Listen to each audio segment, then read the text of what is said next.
name is Pam Arnold. I have a small farm in Scandia located on the National Wild and Scenic St. Croix River called Salt and Pepper Farm.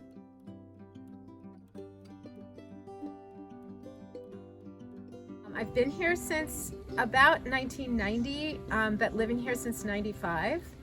And recently in the last 10-12 years have begun to actively manage the property from a stewardship perspective as well as from an ag perspective. And it started really with an unplanned event that brought me into the world of my watershed district, the conservation district, the National Resource and Conservation Service, the Minnesota DNR forestry program, just a litany of amazing resources that became available to me because of one event, which was a situation where my commercial honeybees were killed from an unknown cause. And thanks to the University of Minnesota Bee Lab, we were able to get immediate response from PCA as well as the Minnesota Department of Ag and determined that our bees were killed by clothianidin, which is a component of GMO corn. It's a coating on the GMO corn, which is highly toxic to insects, and happened to be my bees contacted, presumably, the clothianidin on a neighboring cornfield and brought that poison back to the hive and literally killed 7/8 of all the hives. So we were able to work with the Minnesota Department of Ag to determine the cause. And at that point, I made a decision to take some ag land that we owned here out of lease. It was being leased by a farmer who was doing very responsible but traditional agriculture, growing GMO corn and GMO soy.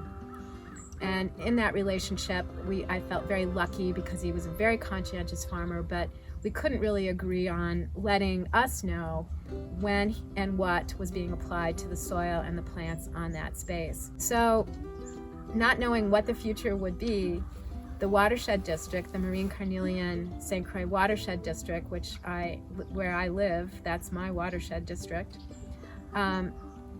announced that they would be supporting farmers who would be willing to put their agricultural land into cover crop. And that began a whole period of my life, which continues now and will continue until I'm no longer to lift a finger. So really, this is a story about opportunity and, in my case, desire, response, and all of these wonderful programs that are available to me and every other resident in Washington County.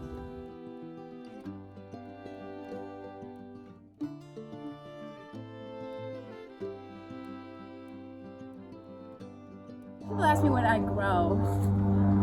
I try not to sound like I'm being not serious, but what I'm really trying to grow here is soil.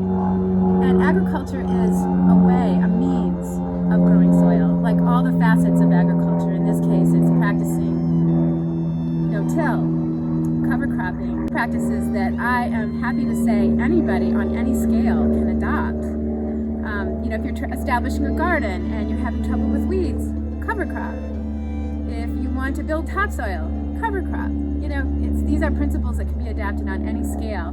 But where we're starting from, aside from the soil survey maps that USGS offers us, is really the question, like, what are we talking about? And in terms of a starting point, what are we measuring our impact against? And Dr. Nick Jelinski from the University of Minnesota has stepped forward and started that conversation in earnest.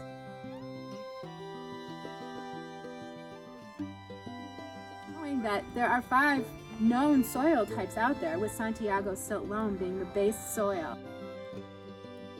Throughout the field, 26 acres of arable ground, there is variation. So what's interesting is to find out where the common threads are within that variation and how what we're doing is affecting each of those zones.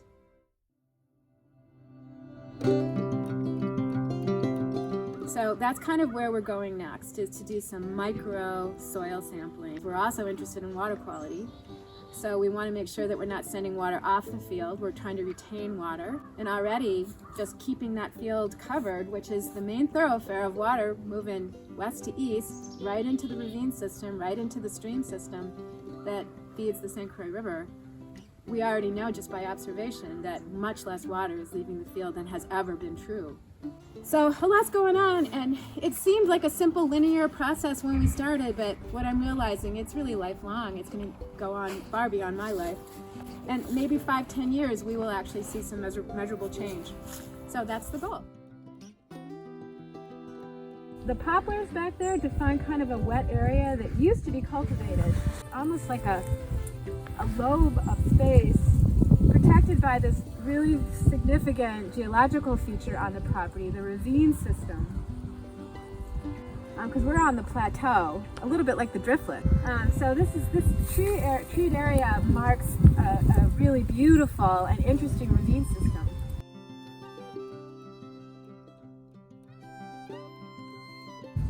So this lobe of land catches water that's moving from the west to the east.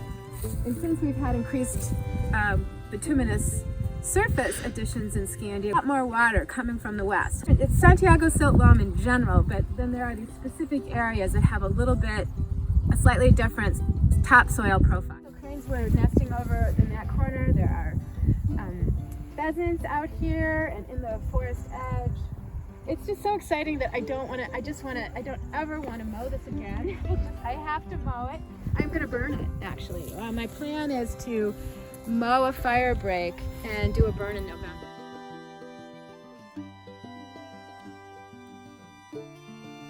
What's interesting is that we cover crop this side, but we drifted it down to the nubbins, and rye is an annual, so it kind of knocked the rye down. So we've got all this foxtail and other weeds, but over here, this is rye, and we're using it to weed abate as well as cover the soil because we don't want any bare soil. This is sort of a micro picture of what everybody can do. This is surprising to me because it is like really small. Yes. So this is like if you just have your little backyard garden, you can still be using absolutely cover crops like you can this, use like it you're as saying. you're establishing lawn. If you're trying to improve and create a more biodiverse lawn, which includes clovers, legume, and pollinator feeders, plants that grow close to the ground, rye is a great way to start the process. Water quality certification was among the many opportunities that crossed our path here at the farm. And I have to say that given how much what we do is a conversation with our community, how we're farming, why we're farming, what we're farming, water quality certification really, in my opinion, gives me a way to talk about some of the core values that we are activating here with agriculture, as well as just stewardship. So I'm really grateful for that opportunity. The sign is a crowd pleaser. People love the sign, and I'm really proud to have it up on our barn, as well as plans to put it at the end of our road, so that people see this place in the context of this program. So, I don't know, it's great.